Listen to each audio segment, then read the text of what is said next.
Ketika saya tadi mendengar korupsi no, nggak ada yang yes, nggak ada ya tadi ya. Yang yes langsung ditangkap nih misalnya. Langsung saja kita akan bertanya, oh ada satu lagi. Ini yang kawan kita. Saya bingung antara bahasa Indonesia atau bahasa Jepang nih biasanya nih. Bang Andi Azwan, Wakil Ketua Umum Jokowi Mania. PLT Ketua Umum Jokowi Mania. Prabowo Mania juga. PLT Ketua Umum Jokowi Mania. Woi, PLT. Ini baru Bang ini Bang. PLT Ketua Umum Jokowi Mania. Baru banget, ini baru banget ini. PLT ini dapat mandat tersendiri berarti. Pokoknya PLT Ketua Umum Jokowi Mania. Kita harus tetap organisasi tetap berjalan walaupun oknumnya itu sudah diselesaikan. Sudah diselesaikan. Masih halus bahasanya. Tapi coba kita dengarkan terlebih dahulu pernyataan dari Immanuel Ebenezer ketika tampil di program kami di Catatan Demokrasi ketika dia mengatakan dia tuh paling menentang korupsi tapi kok terlibat di dalamnya. Berikut ini kita simak bersama. Gak apa-apa, misalnya saya melanggar korup dan lain-lain, melakukan penyimpangan, abuse atau apapun hal yang tercela, silakan dipecat. Ini saya sampaikan di forum ini, silakan pecat saya. Yang jelas, garis merah yang menjadi komitmen saya adalah soal keberpihakan, saya tidak akan mau langgar. Itu menjadi pilihan hidup saya semenjak saya menjadi aktivis. Keberpihakan adalah batas merah yang gak boleh dilanggar dalam hidup saya. Oke. Ini masih bulan, seingat kami, April 2025. Tapi saya mau ke Bang Andi Azwan. Bang Andi Azwan yang kemarin sempat viral karena mengatakan Noel ini kan dugaan KPK ia membiarkan, memeras 3 miliar rupiah, menerima motor Ducati. Tapi Anda bilang katanya Noel nggak bisa bawa motor. Nah ini, saya diinformasikan itu katanya nggak bisa naik motor. Mungkin motor gede nggak bisa gitu kan. Kalau motor-motor yang ojol-ojol biasa bisa gitu loh. Ya kan. Tapi menurut saya, ya memang itu juga kesalahan saya tidak cross lagi, kita cek lagi. Ya ternyata dia pernah jadi ojol gitu loh. Karena kita bergaul kan kita tidak pernah menanyakan latar belakangnya seperti apa gitu. Yang kita lihatin ke depan seperti apa. Tapi sesama sahabat pernah satu organisasi, Anda merasa Noel ini apakah memang betul perangainya seperti itu atau dijebak? Ya masalah dijebak atau tidak dijebak itu kenyataan yang terjadi ya. Karena posisi beliau itu adalah wakil menteri, pemegang kebijakan. Kalau itu misalnya pasti dia tahu apa yang terjadi di posnya itu. Mestinya sebagai pejabat publik, ya dia harus memang menghentikan itu. Ya kan? Harus menghentikan itu proses-proses yang terjadi di dalam itu. Ya kalau misalnya beliau masuk ke dalam lingkaran setan itu, ya artinya beliau menjebak dirinya sendiri ke dalam lingkaran itu. Meskipun bukan sendirian, ada sekitar 10 orang lainnya. Ya, yang juga ada 10 orang lainnya. Kalau dia adalah pemegang kebijakan, dia bisa menghentikan itu. Karena kan komitmen dia kan luar biasa. Ya kan? Saya siap dihukum mati kalau saya korupsi. Dan itulah pegangan kita semua. Karena mulut ini adalah janji kita yang harus kita tepati. Mulutmu adalah harimaumu. Itu yang kami tidak menyangka. Karena selama ini yang paling getol, tampil di layar, dia yang membela kaum buruh. Ini malah yang dari 275.000 menjadi 6 juta rupiah untuk sertifikasi K3. Yang pertama ini adalah yang tersakiti adalah kami semua ini. Secara organisasi. Apalagi saya. Seperti dikhianati seperti ini. Ya kan? Karena kita berjuang, bagaimana kita berjuang ya. Teman-teman di bawah, di grassroots. Apakah mereka merasakan hasil-hasil dari hal itu? Kan tidak. Berjuang dengan kemampuan sendiri. Benar-benar relawan. Rela untuk melawan. Siap untuk dilawan. Kan begitu. Kita kemana-mana semua ya kita urunan. Ibaratnya begitu loh. Tapi ketika melihat pimpinan kita sudah di atas. Dan kita ya artinya ya gembira ya. Tapi bukan artinya kita mau cawe-cawe di dalam. Tidak untuk itu.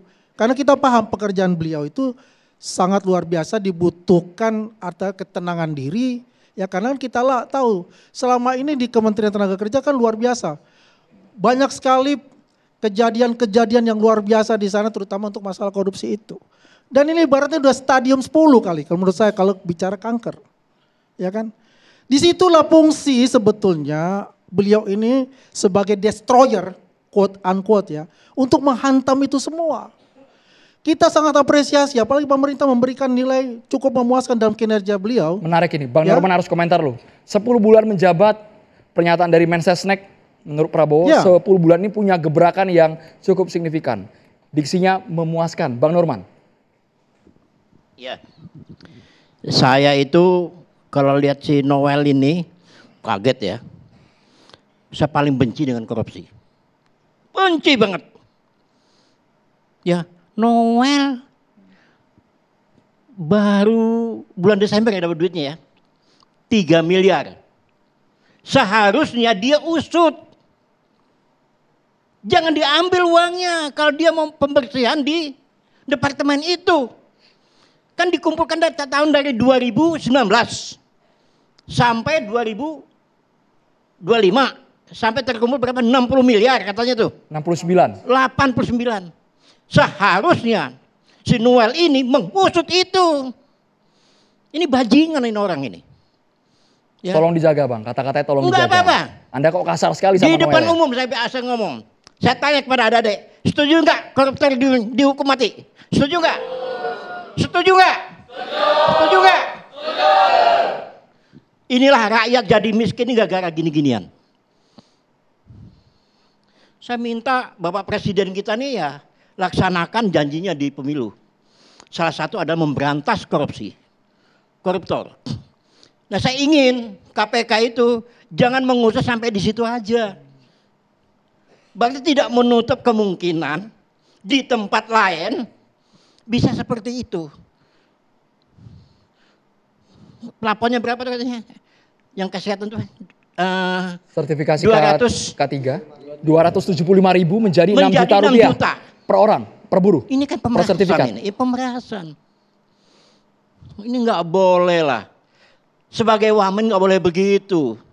Kita tidak menutup kemungkinan di kementerian lain seperti itu juga. Saya minta KPK usut itu. Itu dari saya sementara. Baik, Bang David, komentar lu bang, boleh bang. Sebagai eksekutif, sampai masuk ke ranah itu menerima aliran dana, membiarkan 3 miliar masuk kantong.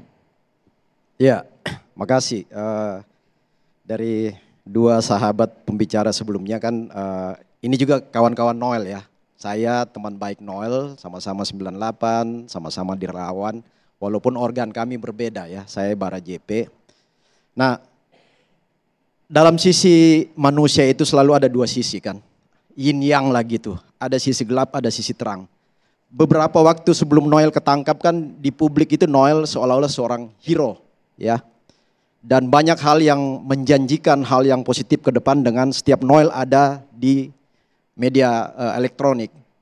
Nah, tetapi ketika beliau tertangkap tangan kan ya kita melihat apa adanya seperti hari ini. Bagi saya apapun Noel dia adalah tetap teman. Tetapi bahwa kejatuhannya di dalam case ini itu tidak bisa ditoleransi. Tetapi ada sisi-sisi lain yang harus ditempatkan secara proporsional dalam case ini. Bagi saya kejatuhan Noel itu tidak secara person menjadi tanggung jawab dia seorang Noel saja. Dia jatuh karena satu sistem. Dia ada di dalam sistem yang salah, ya.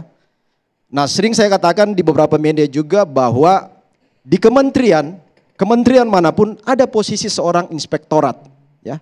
Apa guna inspektor? Apa tupoksi inspektor? Inspektorat itu tugasnya adalah mendesain kebijakan-kebijakan soal pengawasan internal, ya. Melakukan pengawasan internal, bahkan melakukan mitigasi resiko terhadap hal-hal yang seharusnya jangan terjadi. Apalagi juga, mohon maaf ya, inspektor di Kementerian Naker ini mantan direktur KPK ya, Bang Saud ya, mantan direktur KPK. Harusnya dengan posisi itu bagi saya itu harusnya nggak terjadi hal-hal Ketika seperti dia itu. menjabat, Noel sudah ada di dalam. Ya, karena dia menjabat posisi strategis itu sebagai seorang inspektor di sana. Maksud saya gini, bukan mau menjustifikasi kesalahan orang per orang, tetapi satu sistem yang tidak berjalan sebagaimana mestinya. KPK pun, case ini kan 2019 ya. KPK ini kan punya dua tugas ya. Selain penindakan, juga dia sebagai mengantisipasi kesalahan ini. Mitigasi Mitigasi korupsi terjadi. Pencegahan. Nah, berarti kalau dari case 2019 selama 6 tahun sampai hari ini tuh proses pencegahan gak jalan kan? Apalagi indikasi bahwa sudah tercium, sudah terbaca sejak 2019. Dan celakanya lagi tadi bahwa posisi dirjen itu, inspektorat itu ada di semua kementerian. Nah, apakah itu efektif? Bagi saya mungkin usul kepada Pak Presiden, nomenklatur inspektorat itu dihilangkan aja. Lebih bagus tugas-tugas inspektorat itu langsung ngelink kepada BPKP atau sekalian BPK. Tapi yang menarik Bang David mengatakan Noel ini tidak aktor tunggal. Iya, buktinya Jadi jangan judge dia bermain sendiri karena ini sudah sistemik. sistemik. Dan menurut pers conference ketua KPK kemarin kan 2 hari lalu kan sudah jelas. Noel itu menerima pemberian kan. Bahkan kata Noel ada sultannya. Sultannya di dalam kan. 81 miliar itu dipegang oleh salah seorang sultan. Terus dibagi-bagi ke tempat-tempat lain. Nah itu artinya bahwa ya pertama emang sudah clear Noel gak bermain sendiri. Bahkan kalau disalahkan posisi itu dia ada kalau menurut ketua KPK kan kenanya pasal 12E kecil kan. Itu ada unsur pembiaran, ada unsur pemerasan lah di situ. Bahkan Noel sedikit melawan kemarin bahwa saya nggak di OTT di rumah, saya nggak di OTT, saya didatangin di rumah. Artinya gini, kita coba menempatkan case ini, bagi saya case ini Noel apapun tetap salah. Nggak ada pembenaran sedikit pun bagi Noel ya. Tetapi bagi pembenahan korupsi ke depan, sistem ini harus dibongkar. Dan gini, momentum ini harus dijadikan titik balik peradaban penegakan hukum korupsi di Indonesia.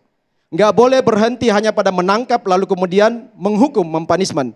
Tetapi membongkar semua sistem yang carut-marut ini, termasuk nomenklatur tugas yang punya tanggung jawab besar itu harus dibongkar. Kenapa nggak berjalan? Apakah mereka nggak berjalan karena ada sesuatu? Kan itu pertanyaan besarnya. Sebelum masuk ke Menteri sistem, sebelumnya juga harus kena. baik. Wah, ini luar biasa Karena 2019 pernyataannya. kan Menteri sebelumnya juga harus kena. harus dipertanyakan mana posisi beliau selama ini. Sebentar Bang, soal tadi sistem saya mau klarifikasi ke Bang Norman, jangan Anda salahkan Noel sendirian karena ini sudah masuk sistem Bang Norman. Berjamaah. Ini Berjamaah. Kalau Departemen Tenaga Kerja itu dari periode yang lalu juga sudah kecium itu. Calon masuk KPK. Tapi kok nggak jalan-jalan? Ya. Jadi ada korupsi terselubung ini. Yang pemerasan tadi ini. Dibiarkan. Seharusnya kalau niat memberantas korupsi, itu dia berantas ini. Ini dia terima 3 miliar.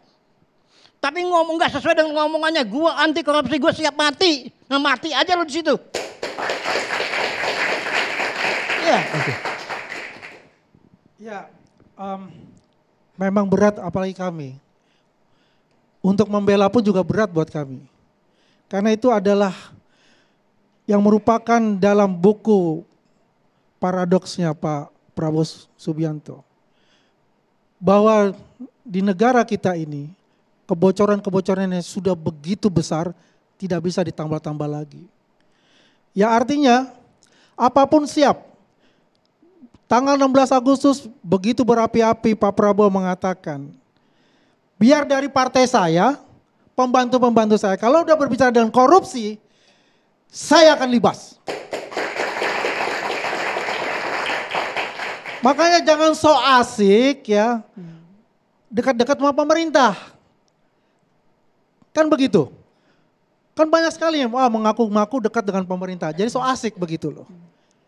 Tapi kan kita lihat, Pak Prabowo ini bukan tendeng aling-aling untuk bicara itu. Siapapun akan dia libas.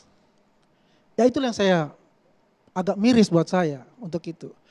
Biar bagaimanapun di Jokowi mania, Prabowo mania, beliau itu kan panutan kita.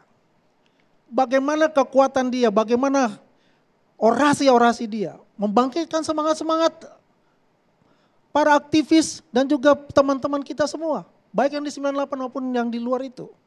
Ya, untuk apa? Bersama-sama pemerintah untuk memberantas korupsi itu. Tapi yang kenyataan yang terjadi di hadapan kita sangat menyedihkan dan sangat menyesali hal itu terjadi buat kita. Karena apa?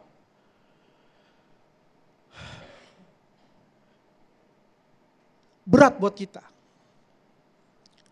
Berat buat kita terutama untuk kita dari Jokowi mania. Bang Yudi, secara timing apakah memang KPK menunggu laporan masyarakat baru bergerak? Karena dari tahun 2019 ternyata permainan serupa sudah terjadi di tubuh Kemenaker. Sebenarnya hari ini jangan-jangan 66-nya kontra Noel nih. Jadi semuanya. Yang kontra angkat tangan coba. Oh kontra Noel, sepakat ya satu suara ya. Iya, satu suara hari malam ini. hari ini. Satu suara. Tapi tetap teman. Tetap teman. Kalau kata Oke. Bang David tetap teman ya Bang ya. Kalau kita bicara Pakai mic boleh Bang, pakai mic. Kalau kita bicara apa yang dia lakukan, kita pasti bersepakat. Tapi kalau kita berbicara itu ada pertemanan, susah maupun senang, itu tetap teman. Oke, jadi gini Bang. Kalau kita bicara mengenai OTT yang dilakukan oleh KPK kemarin, itu saya pikir pertama itulah OTT terbesar KPK dalam periode kepemimpinan Pastio dan kawan-kawan pada periode ini. Itu yang pertama. Setelah sebelumnya ya yang ditangkap OTT kepala dinas, bupati, ya kan, kemudian anak perusahaan BUMN, gitu. Artinya tentu ini akan menaikkan citra dari KPK dalam berantas korupsi. Yang tadi ditanyakan bahwa mengapa 2019 baru ketahuan sekarang, itu kan tahunya dari 2019 dari hasil OTT. Kita bisa tahu kenapa kasus-kasus korupsi itu lama untuk bisa diungkap. Karena pertama mereka bermain dalam circle yang kecil. Kemudian yang kedua mereka bermain di ruang yang gelap sehingga mereka lah yang tahu sistemnya. Mereka lah yang kemudian bisa memilih siapa-siapa saja orangnya. Tetapi ingat bahwa kejahatan pasti meninggalkan jejak. Dalam beberapa OTT yang dilakukan ya itu pasti akan terungkap. Kayak sekarang kan terungkap. Bayangkan dalam waktu 1 kali 24 jam KPK sudah banyak mengungkap banyak hal. Pertama dari uang yang beredar 81 miliar. Ya, kemudian orangnya dapat berapa. Kemudian dari tahun 2019 sampai dengan tahun 2025. Artinya bahwa ini merupakan hal yang bagus ya. Tapi ada satu yang menarik bahwa sebelumnya kita tahu ada perkara KPK terkait dengan PJTKA, tenaga kerja asing. Yang itu baru sebulan 2 bulan lalu. Ternyata orang-orang ini nggak tiarap. Mengapa mereka nggak tiarap? Ya, ini pertanyaan menarik. Itulah kenapa kemudian KPK masuk dan kemudian KPK selanjutnya melakukan OTT. Karena mereka merasa sudah mempunyai backing.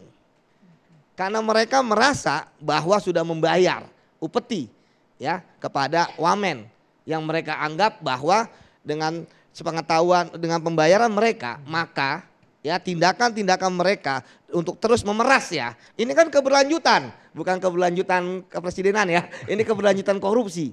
Ya, jadi mereka itu paham bahwa circle mereka kalau mau aman melakukan korupsi itu harus membayar.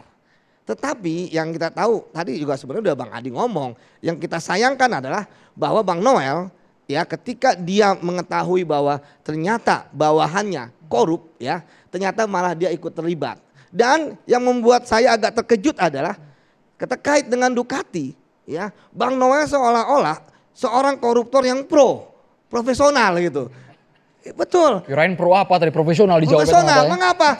Karena dia memanggil Sultan ini gitu ya. Kemudian dalam perkataannya adalah, kamu kan sering main motor besar, ya kan? Kalau buat saya yang cocok apa? Itu kan bukan meminta saran, ya kan? Itu kode ya? Itu kode keras gitu kan? Ya, lu bilang ini cocok, nah lu ngasih ke gua, begitu kan? Artinya bahwa password kode, artinya kan akhirnya beliau terbiasa. Ya, kemudian kita bisa melihat dari beliau terbiasa. Sudah terbiasa bahwa ternyata Sultan ini ya itu dia mempunyai uang yang banyak. Kirain terbiasa bermain dengan pola seperti itu. Ya, dengan betul. Cara tidak langsung minta uang tapi tidak kasar gitu. Tidak kasar, ya kan? Nah, kemudian yang paling penting adalah bahwa saat ini kan KPK mengembangkan kasus, ya kan? Alphardnya tadi dibawa, tapi ada beberapa yang kemudian masih dicari sama KPK ya, termasuk ditemukan handphone ya, yang nanti akan di digital forensik lah, percakapan dan sebagainya. Tapi bagi saya sebenarnya yang paling penting dari Bang Noel ini ya, pertama kan ya dia sudah mengakui ya kesalahannya, buktinya dia langsung minta amnesti, ya kan? Artinya dia udah menyerah itu. Ini teriakan ketika Bang Noel minta amnesti ini. Ya. Noel yakin akan diberikan amnesti oleh Presiden Prabowo. Ini pernyataan Noel ketika digiring ke dalam mobil tahanan. Coba kita dengarkan lagi, coba bisa di play. Sampai kita dengarkan bersama. Ya, pertama buka dulu. Pak, kasih jalan dulu, Bang. Buka dulu. Semangat, Bang. Semangat, Bang. Pak, kasih Langsung aja Pak. Ya. Ya, jadi sebenarnya sebelum ke amnesti ya, harusnya Bang Noel itu memainkan satu kartu asnya itu. Apa itu? Menjadi justice kolaborator. Karena apa? Uang ini yang 81 miliar itu masih terlalu sedikit. Kalau saya hitung itu baru 10.000 loh. Buruh loh kalau 6 juta ya. Taruhlah 13.000, 14.000 lah. Kan buruh itu kan 1 jutaan di Indonesia. Nah sekarang kalau Bang Noel mau membuka ya dari siapa saja dia menerima, itu yang pertama. Yang kedua kan gini, ketika Bang Noel menerima ya, saya merekonstruksikan berdasarkan pengalaman saya ya, ketika dia menerima sesuatu pasti dia akan sebagai wamen, ini menterinya dapat atau enggak. Nah saya nggak tahu nih di KPK dapat nggak. Dugaan Anda menterinya tahu dan dapat atau enggak? Sesaat lagi dijawab. Ya, oke. Kita harus jeda di Catatan Demokrasi pemirsa.